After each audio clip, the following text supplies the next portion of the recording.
하나님의 말씀 같이 보겠습니다. 하박국 1장 1절부터 6절의 말씀입니다. 제가 갖고 있는 성경은 구약성경 1302면에 나와 있습니다.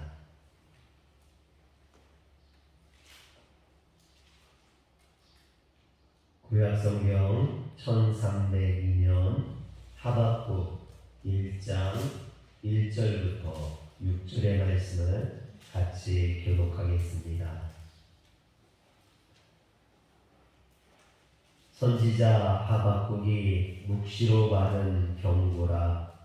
여호와여, 우리가 부르짖어도 주께서 듣지 아니하시니 어느 때까지이까? 내가 강포로 말미암아 부르짖어도 주께서 구원하지 아니하시나이다. 어찌하여 내게 죄악을 보게 하시며 패역을 눈으로 보게 하시나이까? 겁탈과 강포가 내 앞에 있고 변론과 분쟁이 일어났나이다. 그러므로 율법이 불리하고 정의가 전혀 시행되지 못하오니 이는 악인이 의인을 에워쌌으므로 정의가 굳게 하여지니이다. 여호와께서 이르시되 너희는 여러 나라를 보고 또 보고 놀라고 또 놀랄지어다. 너희의 생전에 내가 한 가지 일을 행할 것이라. 누가 너희에게 말할지라도 너희가 믿지 아니하리라. 보라, 내가 사납고 성불한 백성 곧 땅이 넓은 곳으로 다니며 자기의 소유가 아닌 거처들을 점령하는 갈대아 사람을 일으켰나니. 아멘. 할렐루야. 아멘. 오늘도 주의 전을 찾은 우리 성도님들에게 하나님의 은혜가 충만하게 임하길 주의 이름으로 축원합니다. 헤롤드 쿠시너라는 경건하고 존경받는 유대인 랍비가 있었습니다. 그에게는 아들이 하나 있었는데요, 아론이라는 그런 아들이 있었습니다. 그런데 이 아론이 생후 8개월부터 몸무게가 늘지 않는 겁니다. 그리고 돌이 지난 다음부터 이 아이의 머리카락이 빠지기 시작했습니다. 그리고 3살 되던 해에는 그 아이가 앞으로 자라도 90cm 이상 더 자라지 않을 것이라고 합니다. 머리카락은 계속 빠지고 얼굴은 쭈글쭈글해지고 노화 현상을 보이다가 10대 후반 되면 사망할 것이라는 그런 선천적 조루증이라는 진단을 받게 됩니다. 쿠시너는 이 진단에 너무나 큰 충격을 받게 됩니다. 별의별 생각을 다 하게 되는 거죠. 자녀가 이런 병에 희귀한 병에 걸렸다라는 것이 그의 마음을 아프게 합니다. 도대체 내가 무슨 죄를 지어서 내가 무슨 잘못했기에 내 아들에게 이런 병이 들린 것인가? 나는 신의 뜻을 따르고 섬기기 위해 랍비로 헌신한 죄밖에 없는데 내가 무슨 잘못을 했단 말인가? 신이여, 당신은 정말 사랑의 신이고 공평한 신이십니까?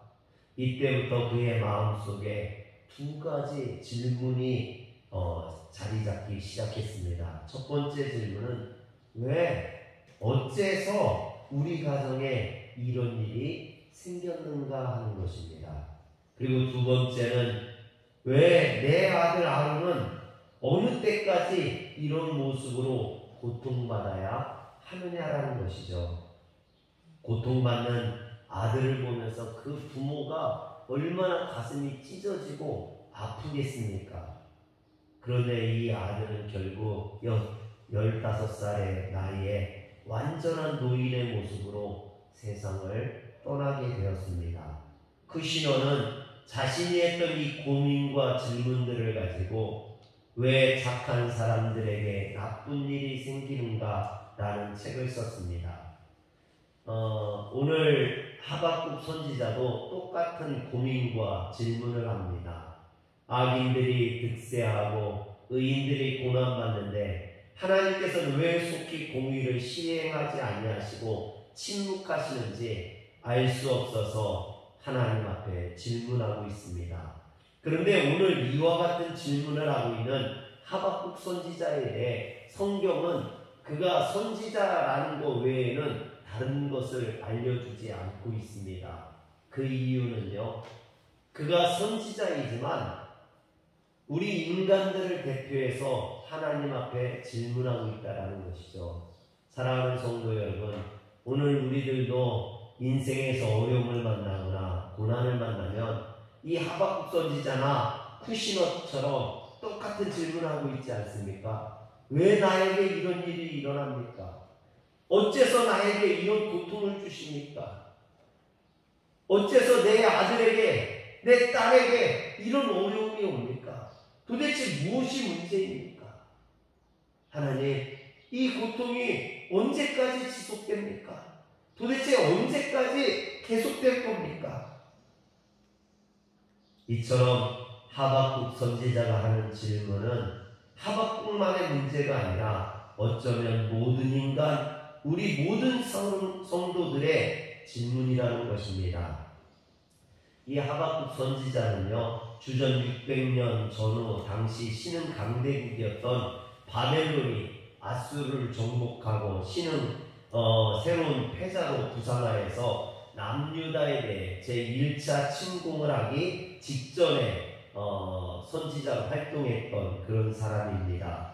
당시 유다는요, 예언 말씀이 기록된 두루마리를 불태우고 예레미야 선지자나 참 선지자를 핍박하던 여호야김 왕이, 악한 왕이죠. 악한 왕이 나라를 다스리던 그런 때였습니다. 특히 이 시기에는 하나님의 율법이 해이해져서 공의가 전혀 시행되지 못하고 악인이 의인을 에워싸고 핍박하는 그런 상황이었습니다. 하박국은 바로 이러한 남유다의 상황에 암울한 영적, 도덕적 상태를 보고 탄식하며 하나님 앞에 부르짖었던 것입니다. 그래서 하박국이라는 이름 자체도요, 껴안는 자, 매달리는 자, 이런 의미가 있습니다. 하박국은 그 이름처럼 시대의 아픔을 껴안고 하나님 앞에 매달려 부르짖었던 사람, 기도했던 사람입니다. 그런데 그는 하나님을 향해 두 가지 중요한 질문을 하고 있습니다. 첫 번째는 어찌하여입니다. 3절에 보면 어찌하여 내가 내게 죄악을 보게 하시며 폐역을 눈으로 보게 하시나이까. 겁탈과 강포가 내 앞에 있고 변론과 분쟁이 일어났나이다 했습니다. 또 두 번째는 어느 때까지니까입니다. 2절에 보면 여호와여 내가 부르짖어도 주께서 듣지 아니하시니 어느 때까지니까. 내가 강포로 말미암아 외쳤도 주께서 구원하지 아니하시나이다 했습니다. 오늘은 하박국 선지자가 가졌던 이 두 가지 질문을 가지고 우리가 인생에서 만나는 이해할 수 없는 그런 고통의 특성을 살펴보면서 함께 은혜를 나누고자 합니다.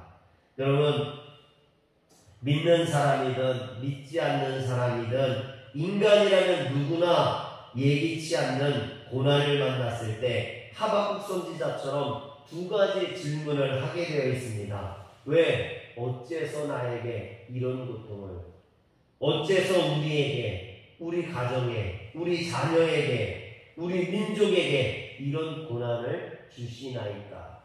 여러분도 이런 고민을, 이런 기도를 해보지 않았습니까? 두 번째는 이런 고난이 얼마 동안 더 지속될 것입니까? 우리가 얼마나 더 참고 견뎌야 됩니까? 여러분, 하나님 앞에 우리는 늘 이런 질문을 하게 되어 있습니다. 이것은 우리 믿는 사람뿐만 아니라 모든 인간들이 하는 질문이죠. 그래서 이것을 고난의 보편성이라고 합니다. 누구든지 고난을 만나면 이런 질문을 하게 되어 있다는 것이죠.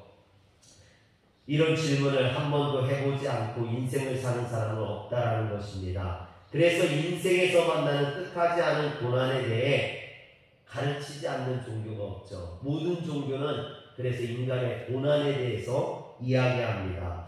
불교에서도 인생은 고해라고 합니다. 고난이 많다라는 것이죠. 불경에 보면 옛날 구시라성의 시다림이라는 한 숲속에 석가모니가 제자들과 함께 거닐고 있었습니다. 그때 숲속에서 한 젊은 과부가 애통하며 슬프게 울고 있었어요. 이 여인에게는 외아들이 있었는데 그 외아들이 죽어서 너무나 처절하게 슬퍼하며 울고 있는 겁니다. 그러다가 울다가 지나가는 석가모니와 그 제자들을 발견하는 겁니다. 그래서 그 여인은 석가모니에게 가가지고 부르짖었습니다. 부처님, 내 외아들을 살려주세요 애원했습니다. 그러자 석가모니는 인자한 미소를 띠면서 일어나서 마을로 가서 한 번도 사람이 죽은 일이 없는 집의 쌀을 한 줌 얻어다가 그것으로 죽을 끓여 먹으면 너의 아들이 살아날 것이라 알려주었습니다. 젊은 과부는 기뻐하면서 마을로 내려갔죠. 그러나 여인이 하루 종일 마을을 돌아다니고 찾아다녀도 한 번도 사람이 죽은 일이 없는 집을 발견할 수 없었습니다. 당연히 쌀을 얻어다가 죽을 수 먹여 아들을 살릴 수도 없었죠. 여러분, 석가모니는 이 여인에게 인생은 생자 필멸이라 사람이 나면 반드시 죽는다라는 것을 가르쳐주고자 했던 것입니다. 즉 아들이 죽었다라는 것을 그 현실을 수용하라는 거예요. 받아들이라는 것입니다. 여러분, 성경에도 인생사에서 만나는 뜻하지 않은 고난을 이야기합니다. 히브리서 9장 27절에 보면 한 번 죽는 것은 사람에게 정해진 것이요 그 후에는 심판이 있으리니 했습니다. 역시 죽음을 피할 수 없다라는 것입니다. 인생의 길에서 피할 수 없는 여러 가지 시험들이 있다라는 것이죠. 그러나 성경의 가르침이 불교의 가르침과 다른 것은 그냥 죽음과 시험을 수용하라는 것이 아닙니다. 그것을 기뻐하라고 말합니다. 여러분, 야고보서 1장 2절을 다 같이 한번 읽어볼까요? 시작. 내 형제들아, 너희가 여러 가지 시험을 당하거든 온전히 기쁘게 여기라. 여러분, 시험을 당하고 고난을 당하고 자녀가 죽는데 어떻게 기뻐할 수 있습니까? 그 이유가 뭡니까? 왜 이런 시험을 찾아왔을 때 기뻐하라고 할까요? 야고보서 1장 4절에 보면 인내를 온전히 이루라. 이는 너희로 온전하고 구비하여 조금도 부족함이 없게 하려 함이라. 그 안에는 하나님의 뜻이 계시다라는 겁니다. 그 뜻 가운데 우리를 온전하게 하고 우리를 부족함이 없게 하려 함이라라고 이야기합니다. 즉 시험과 고난에는 하나님의 뜻이 계시다라는 겁니다. 그래서 하나님이 허용하신 시련과 고난은 궁극적으로 우리를 유익하게 하는 것이라고 말씀합니다. 누가복음 7장 11절에서 17절에 보면요, 나인성에 사는 한 과부의 이야기가 나옵니다. 이 과부에게도 외아들이 있었어요. 독자가 있었습니다. 그런데 어느 날 그 아들이 죽고 말았습니다. 아까 석가모니의 이야기에서 나왔던 한 과부의 외아들의 죽음과 똑같은 그런 상황이죠. 나인성에 사는 과부에게도 아들이 있었는데 죽었다라는 겁니다. 그래서 그 외아들의 장례를 치는데 상해를 메고 나갑니다. 이제 동네 밖으로 상해를 메고 나가는데 동네 사람들이 이 과부의 사정을 딱하게 여겨서 같이 슬퍼하면서 나갑니다. 여러분, 우리 인간이 할 수 있는 것은 여기까지예요. 누군가 고난을 당하고 어려움을 당하고 아픔을 당했을 때 함께 슬퍼해 주는 것, 이것이 우리 인간이 할 수 있는 전부예요. 무슨 문제를 해결해 줄 수도 없고 그 아픔을 어떻게 덜어줄 수도 없습니다. 그냥 같이 슬퍼해 주는 것 뿐이죠. 그런데 이 광경을 예수님께서 지나가시다가 보셨습니다. 그리고 그 과부를 불쌍히 여기셨습니다. 그래서 그 과부에게 가서 울지 말라라고 말합니다. 여러분, 여기까지는 다른 사람들이나 예수님이나 똑같아요. 다른 사람들도 이 여인에게 울지 말라고 같이 울어주고 슬퍼해주고 그러죠. 그런데 예수님은 여기에서 끝나지 않았습니다. 예수님께서는 상회에 가까이 가서 그 관에 손을 대시며 말씀하십니다. 누가복음 7장 14절에 보니까 청년아 내가 내게 말하노니 일어나라. 한번 따라합시다. 청년아 내가 내게 말하노니 일어나라. 할렐루야. 여러분 그랬더니 죽었던 청년이 일어났습니다. 예수님은 죽었던 청년을 살려서 슬퍼하고 있던 여인에게 돌려주었습니다. 이것이 주님의 차이점입니다. 이것이 기독교와 불교의 차이점이에요. 이것이 예수님과 석가모니의 차이점입니다. 사랑하는 성도 여러분, 불교와 기독교의 차이를 아시겠습니까? 불교는 사람이 죽는 것은 지극히 당연한 것이니 받아들이라고 합니다. 고난이 찾아온 건 어쩔 수 없으니 팔자니 운명이니 그냥 받아들이라고 합니다. 그러나 주님은 그렇지 않습니다. 기뻐하라고 합니다. 하나님의 뜻이 계시다고 합니다. 죽음이 끝이 아니라고 합니다. 그리고 직접 그 죽음과 사망의 권세를 이기심으로 구원의 길, 영생의 길이 있음을 보여주십니다. 또 자신을 믿는 사람들은, 나를 따르는 사람들은 그 죽음을 이기고 영생을 얻으리라 말씀해 주십니다. 할렐루야. 우리 인생에는 분명 죽음과 같은 고난이 있습니다. 내 힘으로 안 되는 환난이 있습니다. 그런데 중요한 것은 그것을 운명으로 여기고 발자취를 생각하고 그냥 체념하고 살면 안 된다는 거예요. 우리는 분명히 운명에 도전하는 사람이 되어야 됩니다. 죽음을 이기는 사람이 되어야 됩니다. 그 고난을 정복하는 사람이 되어야 됩니다. 고난과 환난을 극복하고 승리할 수 있는 성도들 되시길 주의 이름으로 축원합니다. 이것이 예수님의 사람들입니다. 예수님이 그러셨듯이 우리도 그 죽음과 고난을 이기며 사는 성도들 되시길 주의 이름으로 축원합니다. 둘째는요, 우리 인생에서 만나는 고난의 대부분은 그 이유가 확실하지 않다라는 거예요. 왜 내게 이런 고난이 왔는지 알 수가 없다라는 것이죠. 여러분 알면 얼마나 좋겠습니까? 수학 공식처럼 이래서 이랬다, 저래서 이랬다, 여러분 생각이 되면 얼마나 좋겠습니까? 그러나 대부분의 환난이나 고난은 그 원인이 모호하다라는 거예요. 그래서 우리는 그렇게 외칠 수밖에 없습니다. 하나님 도대체 왜 내 인생에, 어째서 내 인생에 이런 고난을 주십니까? 알 수 없기 때문에 이렇게 외치는 거죠. 어떤 철학자도 어떤 신학자도 우리 인생에서 만나는 이런 고난이 왜 닥치는지 그것에 대해서 확실하게 설명해 줄 수 없고 시원하게 그 해답을 제시해 줄 수 없습니다. 하박국 선지자도 그가 선지자였음에도 불구하고 그것을 깨달을 수 없었다는 거죠. 그래서 하나님께 악인들을 왜 방치하시는지, 왜 그래서 의로운자들이 고난을 당하게 하시는지 질문하고 있는 겁니다. 왜 하나님께서 선민인 유다를 죄악된 바벨론의 포로 끌려가게 하시는지, 왜 유다를 멸망하게 하시는지 이해할 수 없었던 겁니다. 그래서 하박국 선지자는 하나님께 부르짖고 오래도록 간구하고 큰 소리를 외쳐서 기도했던 것입니다.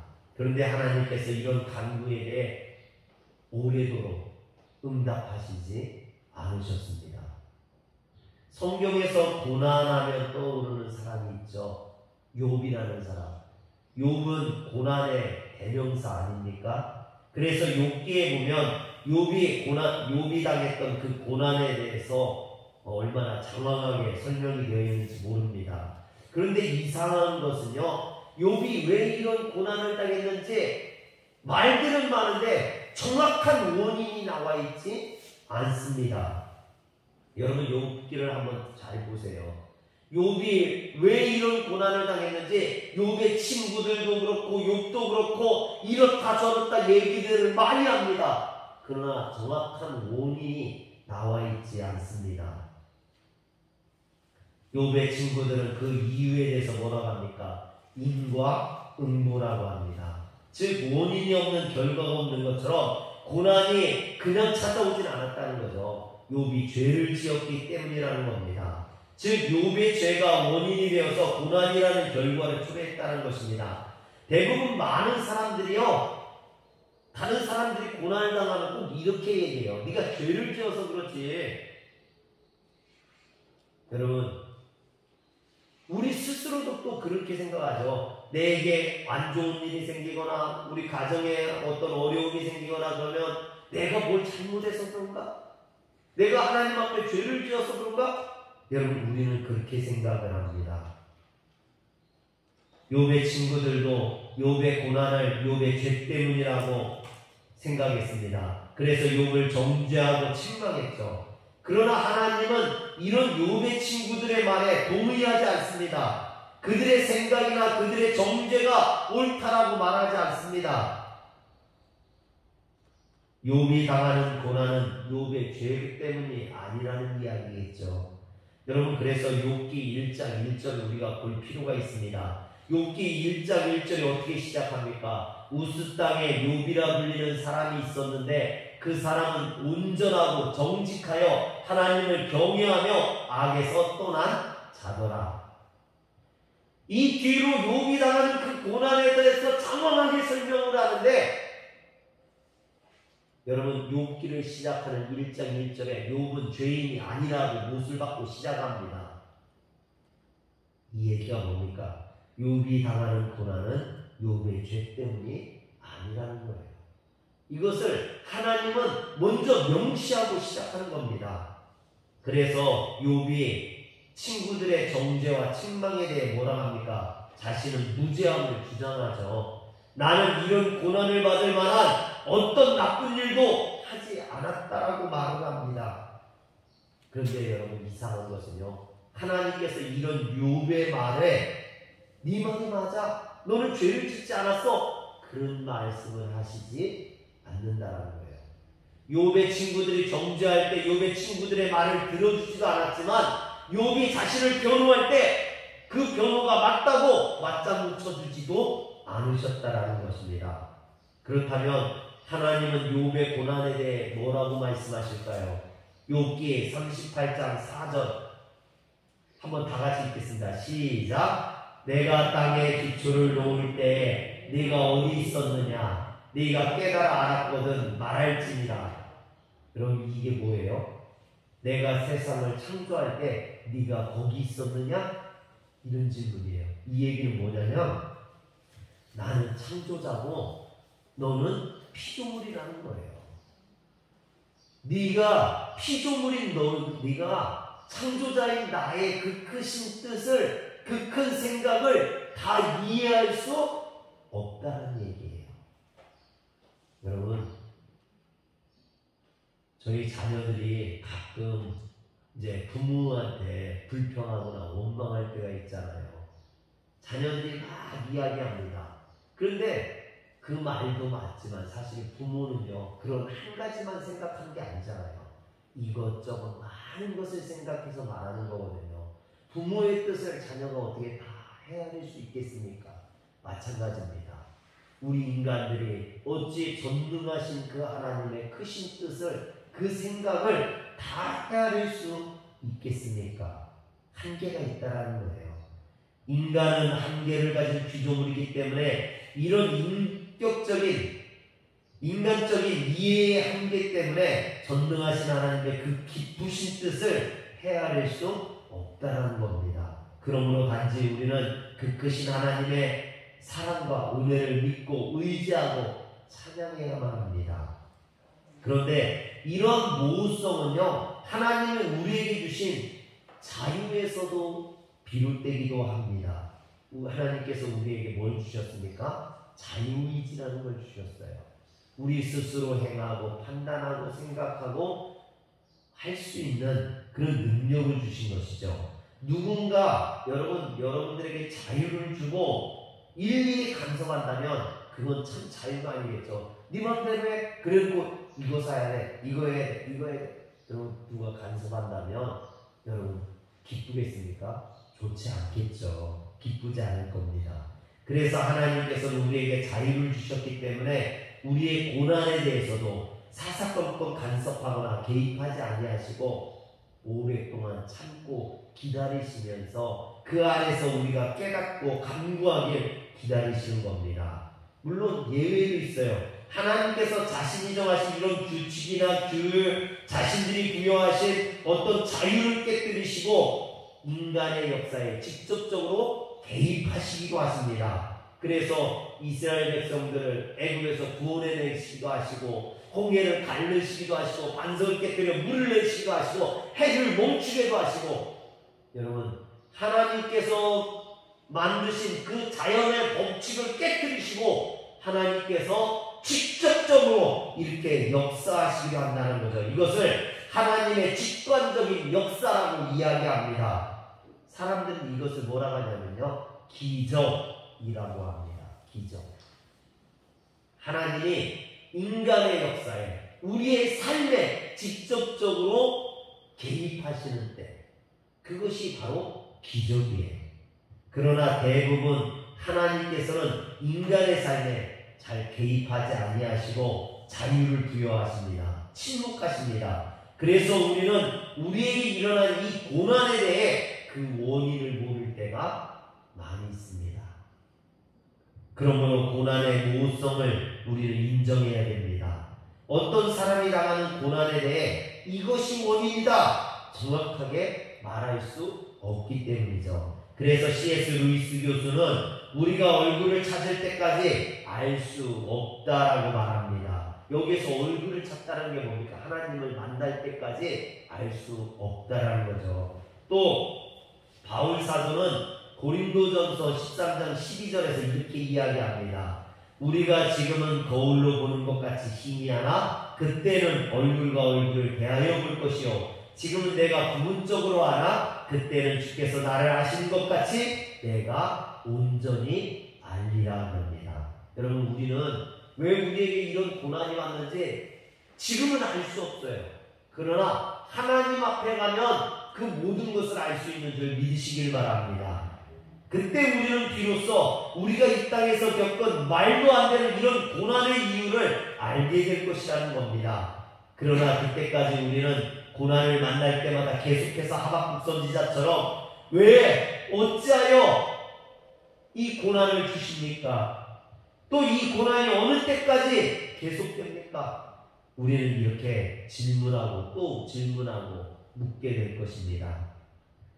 여러분 세 번째로 그런데 정말 중요한 것은요, 이 질문을 우리가 누구에게 해야 됩니까?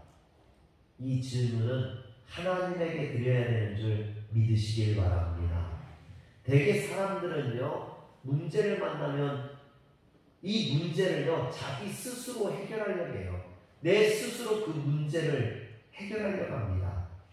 여러분, 그러나 내가 이 문제를 해결할 수 있습니까? 없어요. 그러면은 내가 해결할 수 없으면 어떻게 합니까? 다른 사람을 찾아가요. 사람을 찾아가서 해결하려고 합니다. 도와달라고 합니다.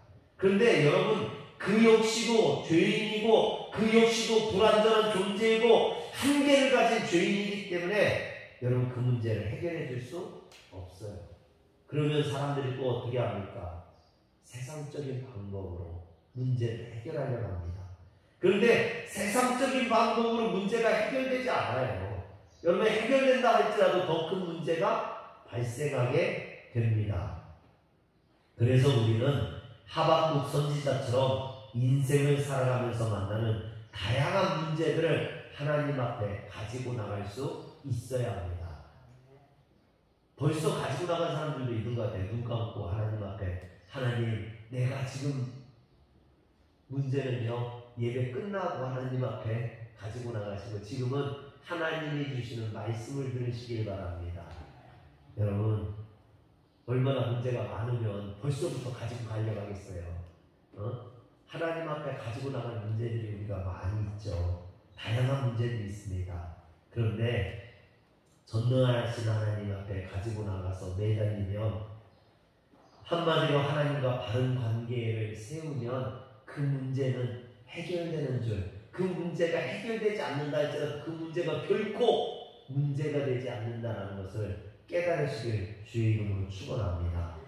물론 하나님께 부르짖어도 응답이 지체될 때가 있어요. 하나님께서는 당신의 의로운 백성들, 충성된 종들의 기도에 대해서 외면하지 아니하시고 반드시 응답하시는 하나님이십니다. 그러나 그 하나님의 응답이요, 우리 생각처럼 그렇게 쉽게 빨리 응답되지 않아요. 왜냐하면 하나님이 만드신 그 하나님이 주시는 때가 되어야 그 응답이 이루어지기 때문에 우리는 기다릴 수 있어야만 합니다. 하박국의 기도에 하나님께서 오랫동안 응답하지 않으셨던 것도 그런 이유 때문이겠죠. 오늘 말씀 2절에 보면 여호와여 내가 부르짖어도 주께서 듣지 아니하시니 어느 때까지입니까? 내가 강포로 말미암아 외쳐도 주께서 구원하지 아니하시나이다 라고 간구하고 있죠. 그런데 하박국 선지자의 이처럼 응답이 지연됐다고 해서 그가 포기했느냐, 실망하고 낙심했느냐, 그러지 않았다라는 겁니다. 그는 더욱 하나님께 간절히 기도했습니다. 인내하며 기다렸습니다. 결국 하나님으로부터 응답을 받았죠. 5절과 6절에 보니까 여호와께서 이르시되 너희는 여러 나라를 보고 또 보고 놀라고 또 놀랄지어다. 너희의 생전에 내가 한 가지 일을 행할 것이라. 누가 너희에게 말할지라도 너희가 믿지 아니하리라. 보라 내가 사납고 성급한 백성 곧 땅이 넓은 곳으로 다니며 자기의 소유가 아닌 것들을 점령하는 갈대아 사람들을 일으켰나니 라고 응답하십니다. 이처럼 인내하고 기다리고 끝까지 구하는 자는 응답을 받는 줄 믿으시길 바랍니다. C.S. 루이스 교수가 쓴 우리가 얼굴을 찾을 때까지라는 책에 보면요, 오루알이라는 공주가 나옵니다. 근데 이 오루알이라는 공주는요, 얼굴이 못생겼어요. 여러분, 그 동생은 얼굴이 참 곱고 아름다운데 그 오루알 공주는 얼굴이 못생긴 거예요. 그래서 늘 이렇게 면사포라 하죠. 이 얼굴을 베일로 가리고 다녔습니다. 그러면서 그가 자신은 왜 얼굴이 못생겼을까? 왜 나는 추할까? 이것 때문에 늘 신을 앞에 나가서 신에게 질문을 하는 겁니다. 왜 나에게 이런 얼굴을 주셨습니까? 왜 나는 추하게 태어나게 하셨습니까? 내 동생은 그렇게 예쁘고 곱고 아름다운데 왜 나는 이렇게 만들었습니까? 그가 신 앞에 나가서 계속해서 신에게 질문하고 신에게 말을 하다가요, 그가 신과 대면하게 되는 겁니다. 지혜를 얻게 되었어요. 공주가 그 나라를 다스리면서 그 지혜로 나라를 다스리니까 그 백성들이 공주를 세상에서 제일 귀한 공주로 여기게 되고 존경하게 되고 사랑하게 되었습니다. 여러분, 얼굴 추한 것이 전혀 문제가 되지 않게 되었다는 것이죠. 우리가 죄인 된 실존의 베일을 벗고 우리의 참모습을 드러내는 순간 오히려 신성한 존재와 얼굴을 대면하게 되고 모든 문제가 해결되게 됩니다. 이 책의 마지막에서 루이스 교수는 오루알의 고백으로 그 고난의 문제를 해결한 것을 제시합니다. 뭐라고 하냐면, 주여 이제는 당신이 왜 대답하지 아니하셨는지 압니다.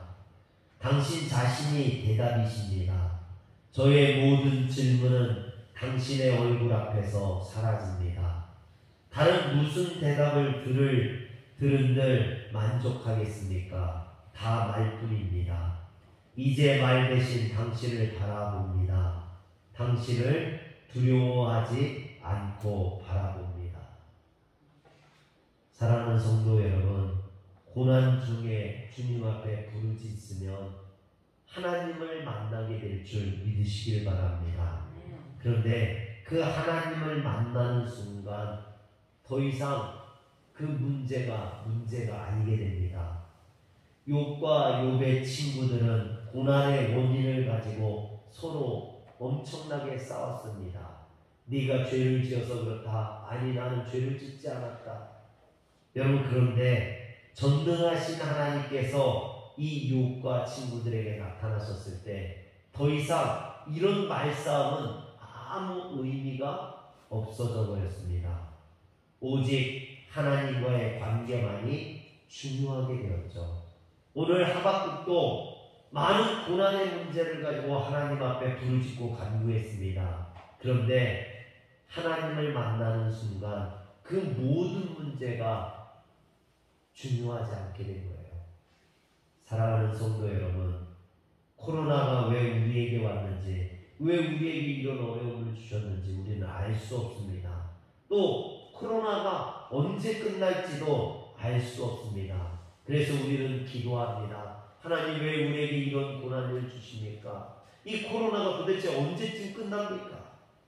그런데 중요한 것은 코로나가 아닙니다. 지금 우리에게 중요한 것은 하나님과의 관계성입니다. 그 관계성을 바로 세워야 돼요. 여러분 하나님과의 관계성을 어떻게 바로 세웁니까? 예배가 바로 서야 됩니다. 우리가 드리는 이 예배가 바로 서야 돼요. 여러분 코로나 시국에 아무것도 할 수 없어요. 다른 것을 할 수가 없어요. 그러나 우리는 예배 드릴 수 있습니다. 하나님 앞에 이 예배를 온전히 드릴 때 하나님과의 관계성이 회복될 때 코로나가 더 이상 문제가 되지 않습니다. 오늘 우리 삶에 다른 것이 문제가 되지 않습니다. 그 모든 것들을 이겨나갈 수 있는 힘과 능력을 얻게 될 줄 믿으시길 바랍니다. 그래서 저는 간구합니다. 오늘 이 예배를 통해 하나님과의 바른 관계를 맺고 우리 성도들이 모든 인생의 문제가 해결되기를 주의 이름으로 축원합니다. 기도하겠습니다. 전능하신 하나님, 우리 인생에 너무나 많은 문제들이 있습니다. 왜 나에게 이런 아픔을 주시는지, 왜 나에게 이런 고난을 주시는지 우리는 알 수 없어서 하나님 앞에 기도합니다. 또 이 고난이 언제까지 지속될 것인지 우리는 하루 앞도, 한 시간 앞도, 1분 1초 앞도 알 수 없게 하나님 앞에 부르짖습니다. 하나님, 이 고난이 빨리 끝나게 하여 주옵소서. 이 고난이 속히 지나가게 하여 주옵소서. 그러나 하나님, 정말 우리에게 중요한 문제는 그것이 아니라 하나님 앞에 온전히 예배드릴 수 있도록, 하나님 이 예배가 정말 하나님 앞에 드려지는 예배가 되었을 때, 우리가 하나님을 만났을 때 그 모든 문제가 사라지고 그 모든 문제를 뛰어넘게 되는 줄 믿사옵나니 하나님, 오늘 우리가 주님을 만나게 하여 주옵소서. 이 예배를 통해 하나님을 만나는 예배가 되게 하여 주시옵소서. 우리 주 예수님의 이름으로 기도합니다. 아멘.